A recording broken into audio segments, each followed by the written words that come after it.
My bestie just started seeing this cute younger guy, but she had a bad feeling and insisted I go test him. I used every trick in the book to try and expose him.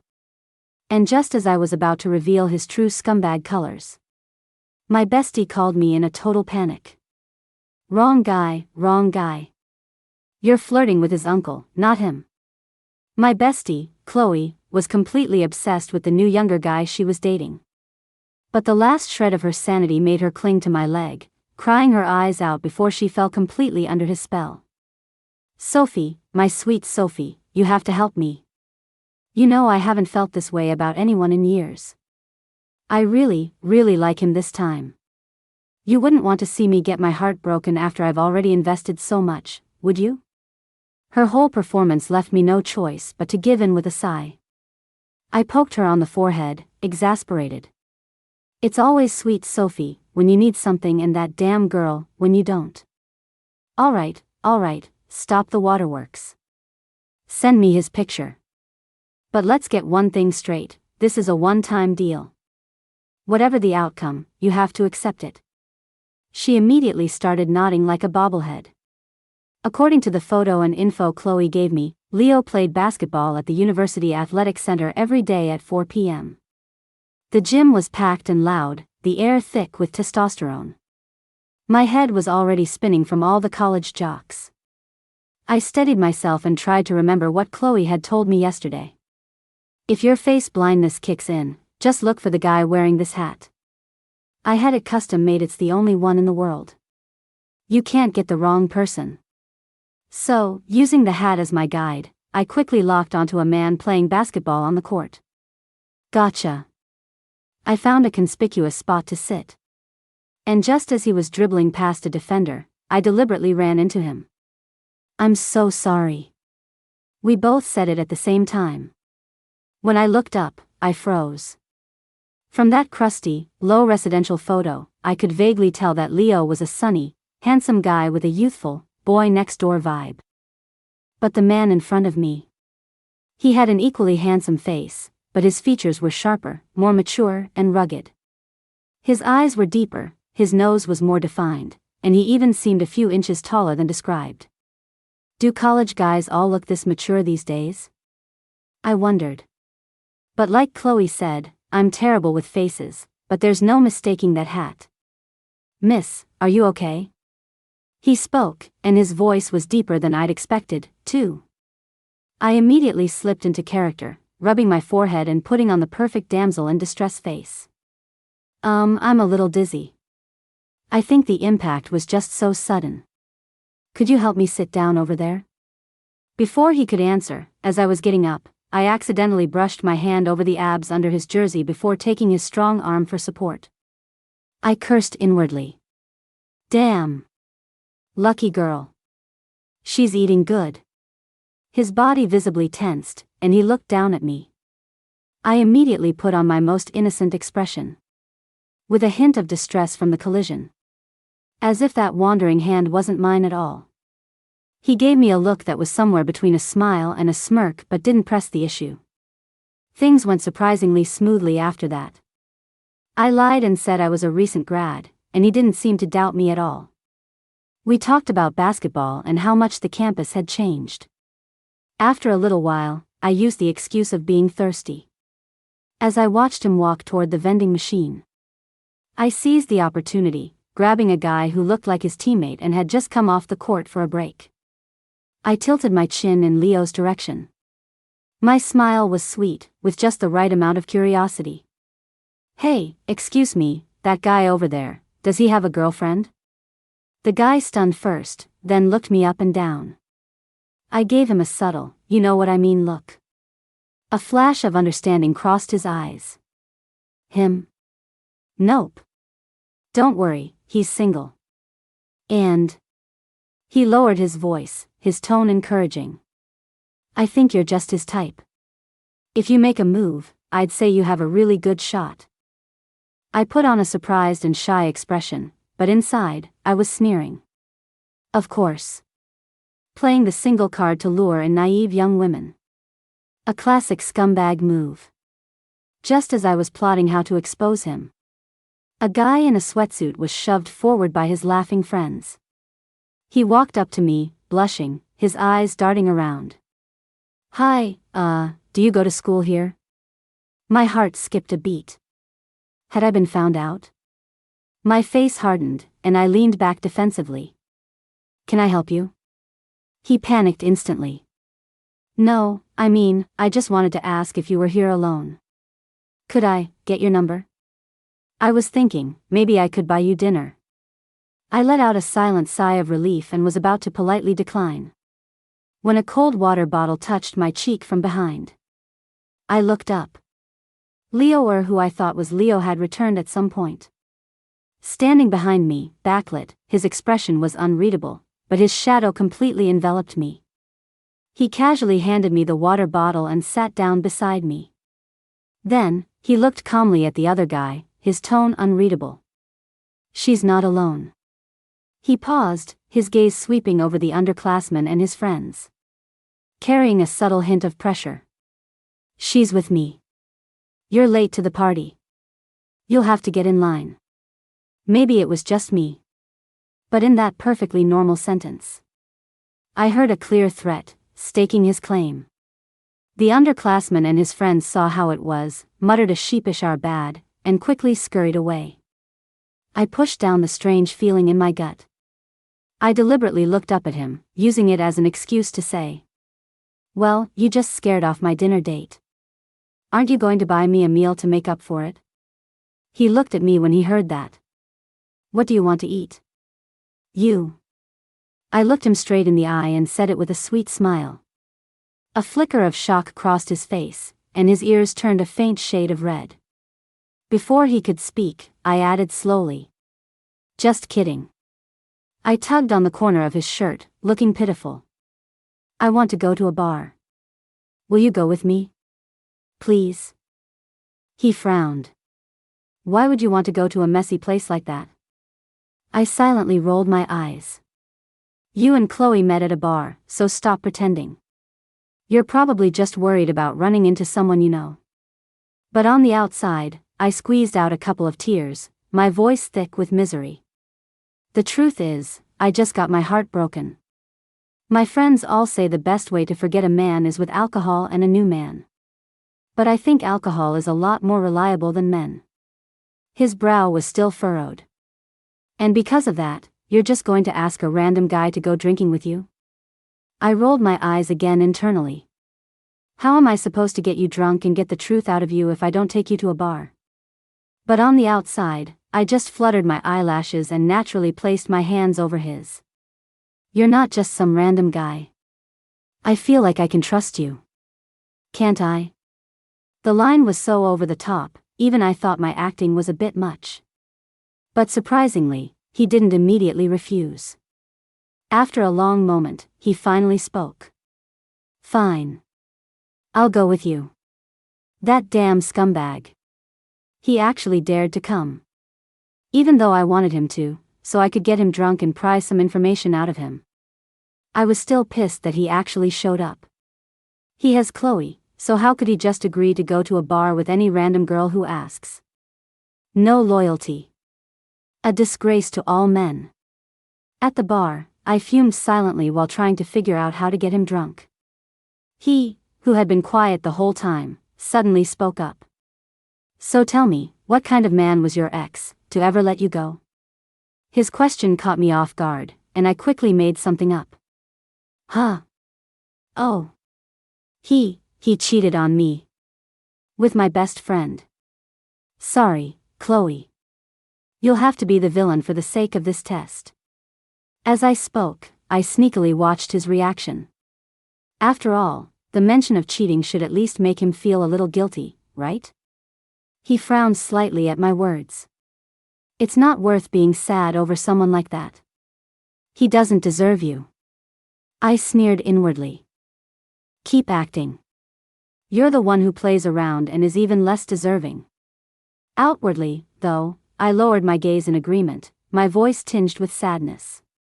"Yeah, you're right, he's not worth it, so, let's drink. To saying goodbye to the wrong ones." I seized the chance to grab the bottle and top off his glass, then poured one for myself. After clinking our glasses, I downed mine in one go. He watched me, his gaze deep, but he followed suit and took a drink.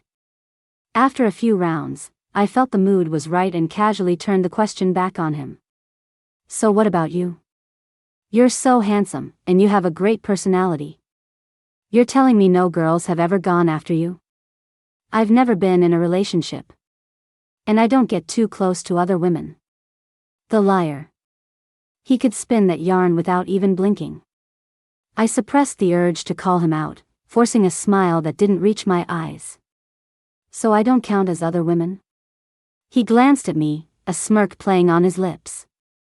You're not just any woman. I can trust you, can't I? I almost choked on my drink. Where have I heard that before? You little punk, using my own words against me. Undeterred, I pressed on. Not even a one that got away? Someone you had a crush on, never? He looked down and poured himself another drink. After a moment, he nodded. Yes. And my biggest regret is not being braver back then. So much so that now, even if she sees me, she doesn't remember me. I ignored his last sentence and kept probing. So what if you start dating someone, and then your old flame comes back? Wouldn't that be totally unfair to the new girl? He turned to look at me, his eyes serious. I won't date anyone. He paused, then added firmly. If I do, that person will be her. Seeing my reflection in his eyes, my heart involuntarily skipped a beat. I'll admit, he was a high-level player. He almost had me running for the hills. I excused myself to the restroom and took out my voice recorder. This guy had an old flame and was still trying to maintain his single guy persona. If I just gave this recording to Chloe, my job would be done. But to my dismay, the microphone had been blocked. All I could hear was a muffled buzzing sound. Nothing. I was frustrated. You're forcing me to use my ultimate move, huh? On my way back, as I passed by him, I pretended to be dizzy from the drinks. My feet stumbled, and with a little gasp, I fell right into him. Ouch. I landed squarely against his warm, solid chest. A faint, woody scent enveloped me. I could clearly feel his body tense up and his heart start to race. I mentally high-fived myself. Mission accomplished.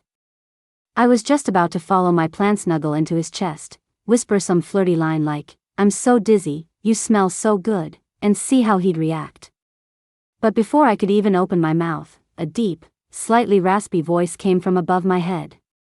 "Sophie, what you said back at the gym." He paused, his arm unconsciously tightening around me, pulling me closer into his embrace. "Did you mean it?" For a second, I didn't know what he was talking about and asked instinctively. "What did I say?" "You said you wanted to eat me. Did you mean it?" My mind went completely blank as his face drew nearer. He cupped the back of my neck, his warm breath tickling my ear as he murmured. "Didn't you say the best way to get over a failed relationship is with alcohol and a new man? We've had the alcohol.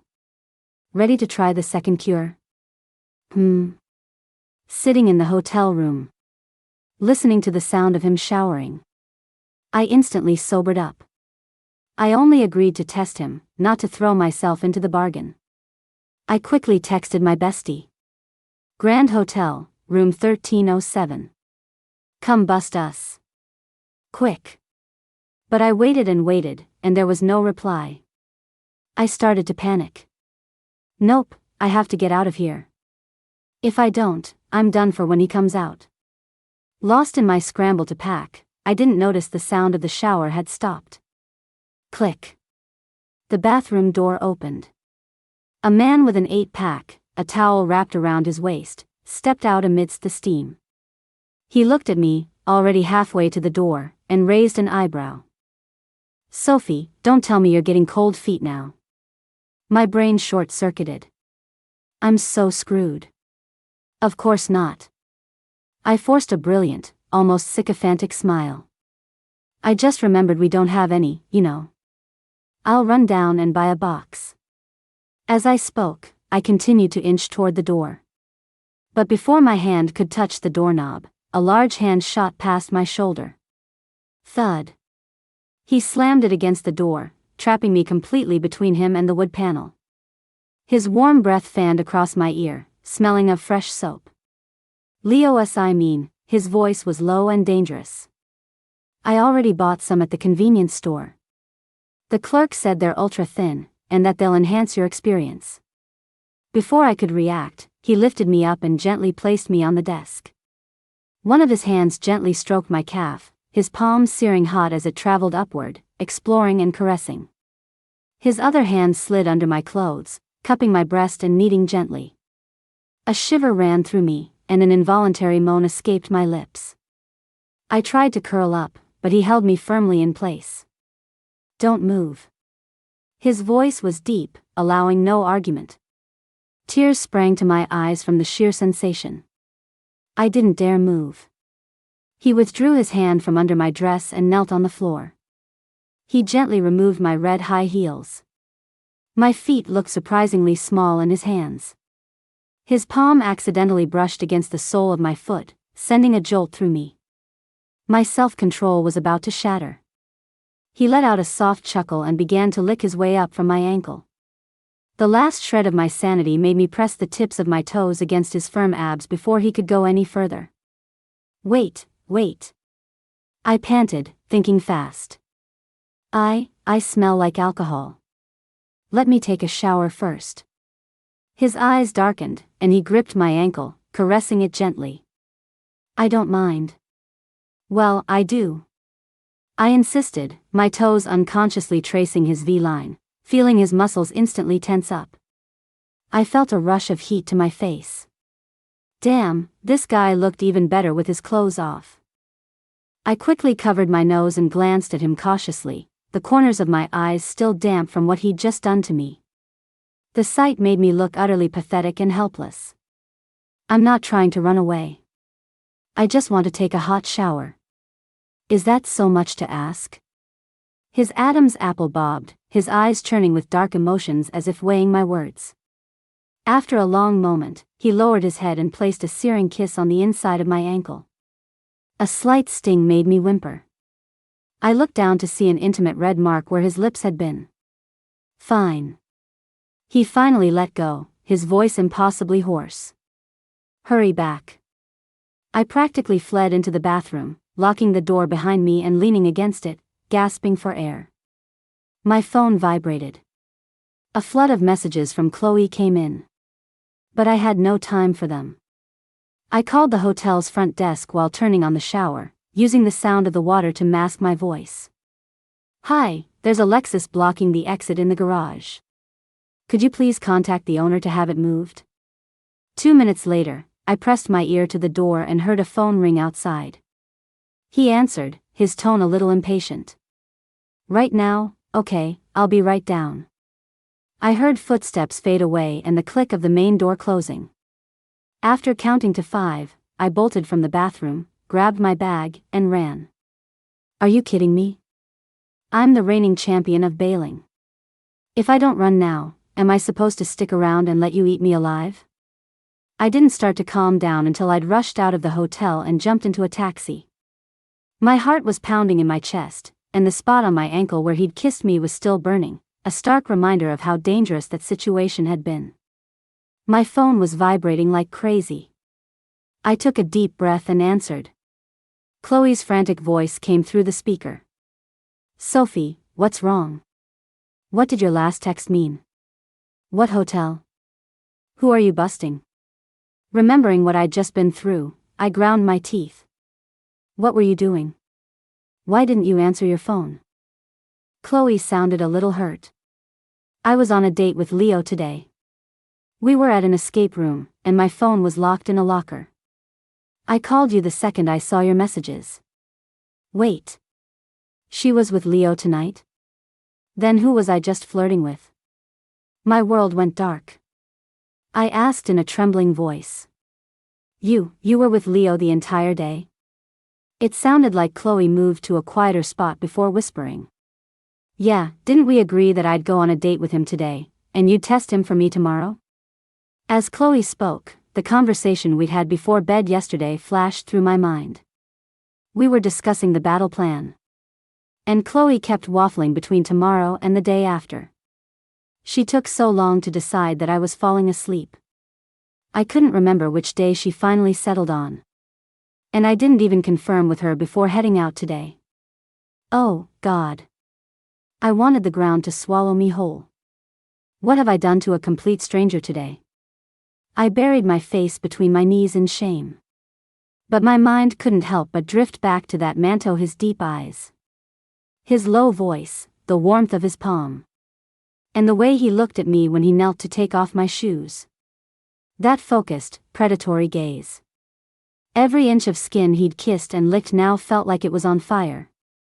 I shook my head violently, trying to banish the images. Sophie. Get a grip. That man is dangerous. After getting home, I took a week off from work. I was determined to become a hermit and forget the whole socially suicidal experience. On the third day of playing dead, just as I felt I was truly becoming a desireless mushroom, Chloe stormed my apartment. She dug me out from under the covers. You're not answering your phone or your texts.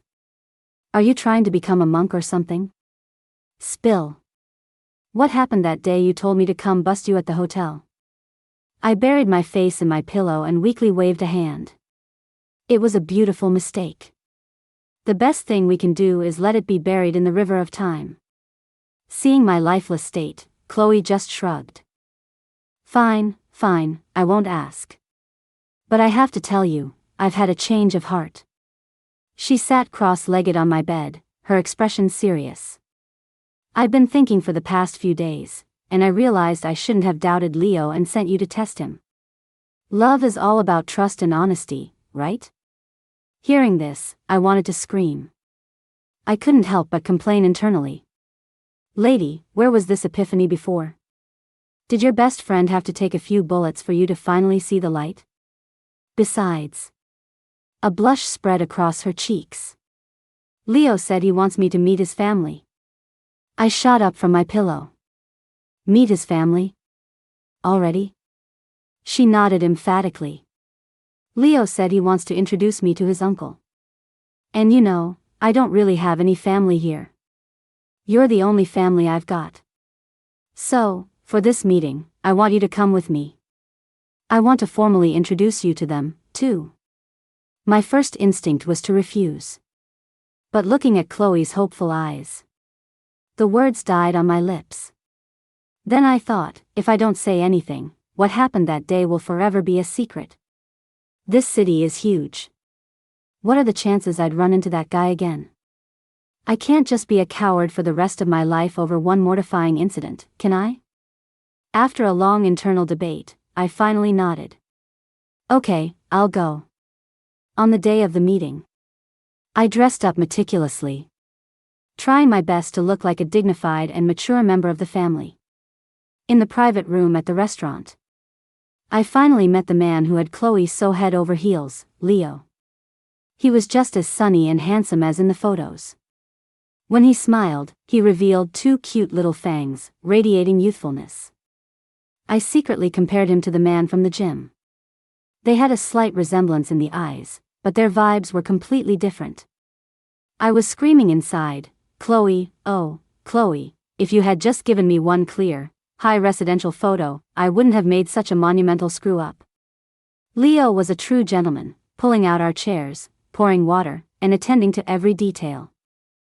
After some small talk, he said apologetically, my parents are still abroad and couldn't make it back in time. So today, my uncle is representing our family.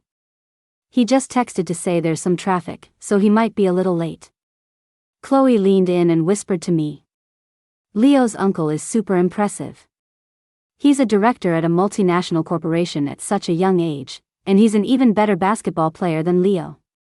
And wait till you see him's in his early 30s but looks like a college student. Leo overheard and chimed in with a laugh. My uncle is great at everything, but the one thing that drives my family crazy is that he's always been single. There isn't so much as a female fly buzzing around him. My grandparents are so worried they've said they'd even be happy if he brought home a boyfriend. I nodded along absently. It was only when I heard great basketball player that my heart skipped a beat, and I unwillingly thought of that man again. Wait, no. I shook my head. Sophie, stop thinking about him. He's not for you. Leo didn't notice my small reaction and continued. Oh, by the way. My uncle is usually pretty easygoing, but he's been in a really bad mood the last few days. If he looks a little pissed off later, please don't take it personally. It's definitely not directed at you. I asked casually. Why is he in a bad mood? Leo sighed and lowered his voice. It's kind of a crazy story. A couple of days ago, I had that date with Chloe, so I asked my uncle to drop off some documents for me at school since he was passing by. He stopped by the gym, got an itch to play for a bit, and, I guess some girl played him. The water glass in my hand trembled, and my voice shook as I asked. What happened? I don't know the details. Leo shrugged and went on. Apparently, this girl hit on him first, even felt up his abs. Then she pretended to be drunk, lured him to a hotel, and while my uncle was on the phone for a minute, she just vanished. Now he's turning the city upside down looking for her. Says he needs to know why she played with his feelings like that. Pft, cough. I choked on my water, my face turning bright red as I coughed violently. Sophie, are you okay? Chloe quickly started patting my back. I waved my hand dismissively, my heart hammering against my ribs, but I forced myself to stay calm and ask. Leo, your uncle, does he go to your school to play basketball often? Not really. That day was a total fluke. Leo shook his head. My uncle's actually really busy, and the place he usually plays is. The more I listened, the more I couldn't sit still. Cold sweat was soaking through the back of my shirt. I cut him off, my voice trembling. Leo, do you have a picture of your uncle on your phone? I'm just a little curious. Sure, we took a bunch at the last family gathering. Leo, completely unsuspecting, pulled out his phone and started scrolling. See, this is my uncle, Julian. That familiar, heart-stopping face appeared on the screen. The deep-set eyes, the strong jawline. Even in a family photo, he had an undeniable presence. I felt all the blood rush to my head. It was him. It was really him. How could the world be this small? My vision tunneled, and my legs turned to jelly. My mind had only one thought: run. I had to run. Now. I shot up from my seat. Chloe and Leo both looked at me, surprised. Sophie, what's wrong? Chloe asked. I suddenly remembered I think I left the gas on at home. I babbled incoherently, grabbing my bag and rushing for the elevator. Confused, Leo and Chloe followed me. Just then, Leo's phone rang. He glanced at the screen and smiled at us. Ah, my uncle's here. He's already in the elevator. Clang. As the elevator dinged and the doors opened. My bag dropped to the floor. The second the elevator doors opened, I dodged behind Chloe with lightning speed. At the same time, I pulled out the sunglasses, hat, and mask I always keep in my bag, instantly completing my three-piece disguise. I suddenly feel really sick. Dizzy, nauseous. I have to go home. I pinched my voice, making it high and squeaky, completely altering it. An assessing gaze fell on me. Even through the dark lenses, I could feel the pressure from Julian's deep eyes. He just stood there in the elevator. Tall and imposing in a sharp suit. A world away from the lazy sensuality of the man at the basketball court and the hotel. But that dangerous aura hadn't diminished one bit. He stared at me, the corner of his mouth seeming to curl into the faintest of smiles. He didn't say a word, but his stare made my skin crawl and sent cold sweat dripping down my back. Sophie, are you okay? What's going on all of a sudden? Chloe looked back at me, worried. seizing the moment while their attention was diverted and they hadn't fully processed the situation. I darted into the elevator, head down, and used my elbow to push Julian, who was still standing inside, out. "Excuse me, sorry, coming through. You all have a great meal, don't mind me, I'm leaving." I successfully escorted him out of the elevator and rapidly jabbed the closed door and first floor buttons. In the shrinking gap as the elevator doors slowly closed, I saw Julian turn around, his probing eyes still locked firmly on me. As the doors finally shut and the elevator began its descent, I let out a long, shuddering breath, my back against the wall, my legs weak. The second I was out of the building, I hailed a cab. Just as I pulled the door open and had one foot inside the car, a large, well-defined hand clamped down on my arm. The grip wasn't too hard or too soft, but it was enough to keep me from breaking free. I turned my head stiffly and met Julian's half-smiling face. "Sophie, is it?" His voice was calm but held an authority that couldn't be questioned. "Not feeling well? I'll take you home." No, really. You don't have to." I squeaked, my voice trembling. I didn't dare look him in the eye. "It's easy for me to get a cab." He leaned in a little closer. "Why are you so afraid of me? Do we know each other?" "Nope. Definitely not." I shook my head like a toy on a dashboard. He let out a low chuckle that made my scalp tingle. "If we don't know each other, then why do you look so guilty, like you've done something to wrong me and are trying to escape?" I didn't dare say a word. Just then, Chloe and Leo came running over, out of breath. "Uncle." "Sophie." Leo breathed a sigh of relief when he saw us. "Sophie, are you okay? You're sweating and you look so pale. We were really worried about you going home alone." Chloe chimed in. "Yeah, Sophie, just let Julian take you. He's a safe driver."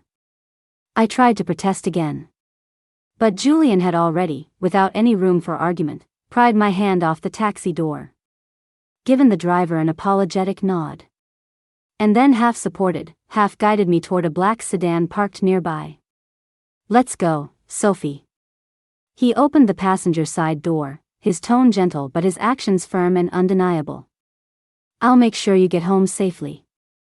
The car was filled with a faint, woody scent, the same as the one on him that night. I sat rigidly in the passenger seat, feeling like a fish on a grill doomed either way. Julian started the car smoothly and merged into traffic. "Where do you work, Sophie?" He started with small talk. "I'm a designer at a small company." I answered cautiously, my voice still pinched. "You look very familiar. Have we met somewhere before?" "I don't think so. I have one of those faces." I adjusted my sunglasses. He chuckled, his fingers tapping lightly on the steering wheel. "Do you like sports? For example, basketball?" My heart seized up. I immediately denied it. "Not really. I rarely exercise." "Is that so?" His tone was casual. "I hear the gym at Leo's university is quite nice." My knee-jerk reaction was to distance myself. I've never been there. The moment the words left my mouth, I wanted to slap myself. Could I have been more obvious? He never even asked if I'd been there. Sure enough, the corners of Julian's mouth curved into a more pronounced smile. But he didn't seem inclined to press the issue. A brief silence fell over the car. After a moment, he glanced nonchalantly at my ankle. "Sophie." He began slowly. "You and your boyfriend really play rough, huh?" He added meaningfully.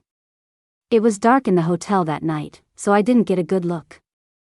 I just noticed today that the bite mark on your ankle hasn't quite faded yet." My brain buzzed, and blood rushed to my face. Humiliated and furious, I blurted out. "Bullshit. That's only there because you." Screech. The car came to an abrupt, screeching halt at the side of the road. Inertia threw me forward, but the seatbelt yanked me back, nearly stopping my heart. Julian turned around, one hand resting on the steering wheel, and looked at me with a smirk. Because of me what? It's over. It's all over. I yanked off my sunglasses, hat, and mask in frustration. Crumpled them into a ball. And slumped back against the seat, defeated but still stubborn. What do you want from me? What do I want? Julian repeated, leaning toward me slightly, his gaze locked on mine. Shouldn't I be the one asking you that? You were the one who came on to me, so why did you just leave without a word? There was a hint of hurt in his voice. I didn't. I retorted instinctively. You didn't? He moved closer, his breath fanning my face. You were the one who flirted with me, who touched my abs, who said you wanted to eat me, who asked me to the bar, who pretended to be drunk and fell into my arms, who agreed to go to the hotel, and then, while I was on the phone for 1 minute, you vanished. Sophie, you're telling me that's not playing games? With every word he said, my face grew hotter, until I felt like I was on fire. I had my reasons. What reasons? Tell me. He waited, looking completely at ease. What could I say? That I was testing my best friend's boyfriend. But I got the wrong guy and ended up hitting on his uncle? Seeing me bite my lip and stay silent. Julian watched me for a long moment before finally sighing and starting the car again. By the time the car stopped in front of my apartment building, my palms were slick with sweat. Julian killed the engine, and the car filled with a suffocating silence. Sophie. He finally said, his voice low. I'm going to give you 2 choices. I nervously clutched the hem of my shirt. First, you go upstairs right now, and we pretend we never met. I'll explain everything to Chloe and Leo so it won't affect their relationship. The offer sounded tempting, but for some reason, I felt a pang of disappointment. And the second one? I asked quietly. He turned his head and looked at me calmly. Second, you have 5 minutes to explain what happened that day. I want the truth. Every single word. I took a deep breath, knowing that running away wouldn't solve anything. After hesitating, I told him everything: how Chloe begged me for help, how I mixed them up, how I tried to get information at the bar, and how I finally fled in a panic. I didn't even leave out what I was thinking when I touched his abs. After I finished, I hung my head, not daring to look at him. I'm so sorry. I really didn't mean to play with your feelings. I panicked. After a long silence, I heard him sigh softly. Look at me, Sophie. I timidly raised my head and met his eyes. Surprisingly, they held no anger, just a sort of weary resignation. He asked, do you know why I was angry? Because I lied to you? No, he shook his head. Because I almost missed my chance with you. I was stunned. That night at the hotel, after you ran away, I stood in that empty room and felt a sense of loss I've never experienced before. His voice was very soft. I'm 30 years old. I've never truly fallen for anyone until I met you.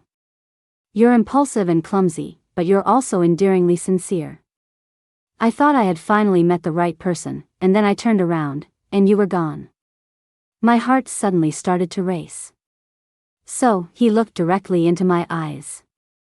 Now you know the truth. I'm not the person you meant to flirt with, and I'm not some young, sunny college kid.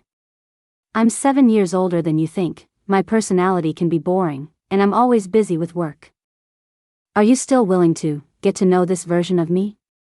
His eyes held a rare hint of vulnerability.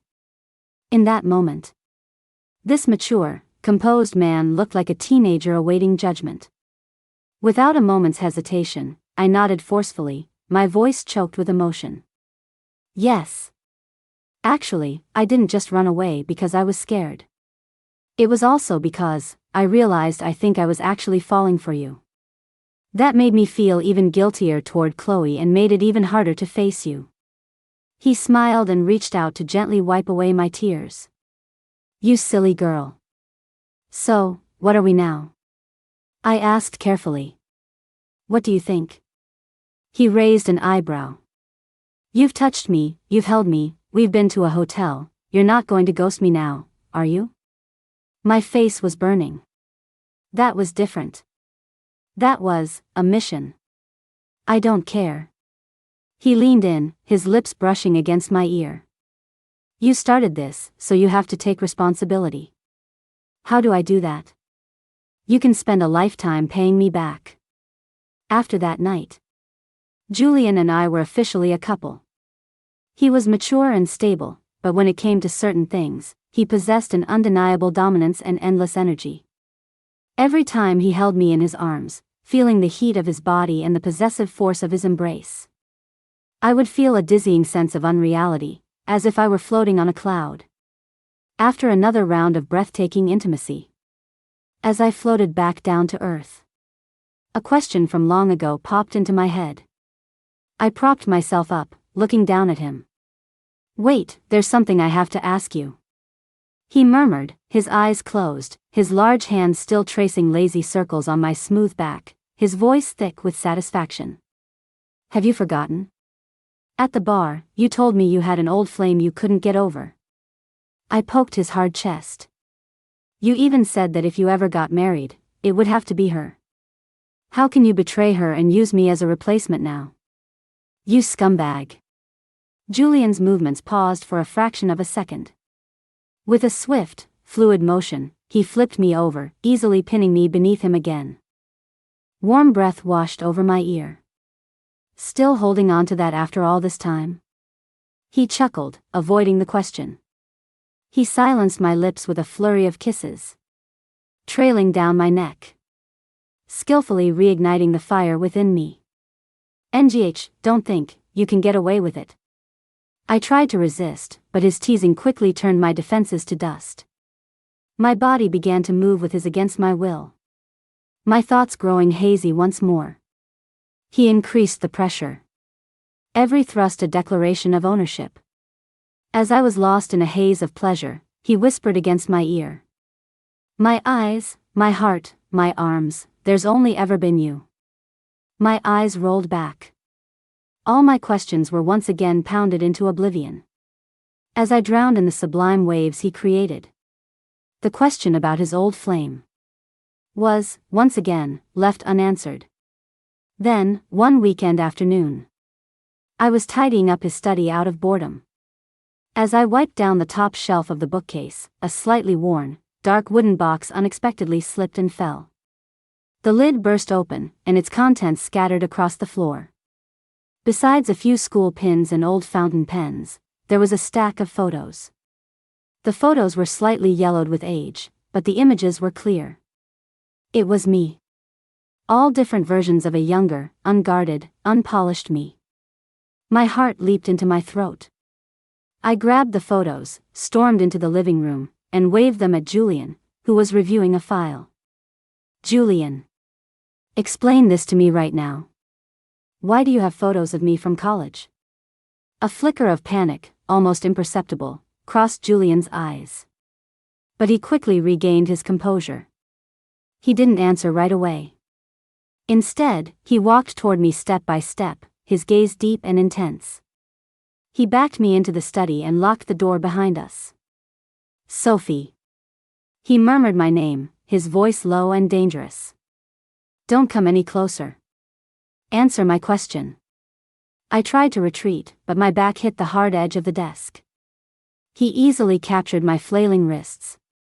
His heated body pressed against mine, trapping me between him and the desk.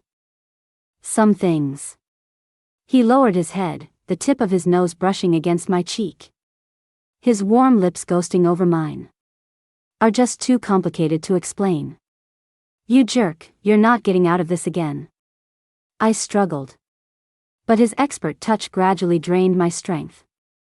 His kisses fell like a torrent. Possessive and absolute. Swallowing my questions and protests. His cool fingers slid under the hem of my shirt, touching the skin of my waist and sending a shiver through me. The scattered photos were swept to the floor by our entangled bodies, forgotten. He lifted me onto the desk in one motion. Files and books were brushed aside. The expensive hardwood desk became our new battlefield. All words lost their meaning, leaving only ragged breaths and the searing heat of skin on skin. As my body was sent over the edge again and again, my consciousness fading, a blurry thought formed. Next time, I swear I won't let him distract me so easily. Definitely.